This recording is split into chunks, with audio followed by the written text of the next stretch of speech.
Income tax employees federation Kerala സർക്കിളിന്റെ 15ാം പ്രതിനിധി സമ്മേളനം കോഴിക്കോട്ട് ആരംഭിച്ചു.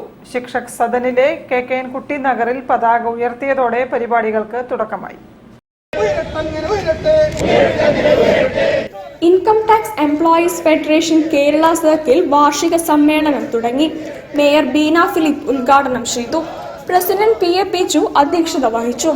തോട്ടത്തിൽ Raveendran MLA, ITEF central president MS Venkatesan, Kerala circle general secretary A Binu, branch secretary P Hemkiran, CCGE and W Kerala circle general secretary V Sreekumar, സ്വാഗത സംഘം chairman R Jainendrakumar, convenor P Prasoon എന്നിവർ പ്രസംഗിച്ചു. News bureau, Kozhikode. വാർത്തകളിൽ ഒരു ഇടവേള കൂടി. ക്യാൻസറിനെതിരെ പൊരുതാനായി കാലിക്കറ്റ് സിറ്റി സർവീസ് സഹകരണ ബാങ്കും MVR ക്യാൻസർ സെന്ററും സംയുക്തമായി അവതരിപ്പിക്കുന്ന ക്യാൻസർ ചികിത്സാ സഹായ പദ്ധതിയാണ് മാസ് കെയർ.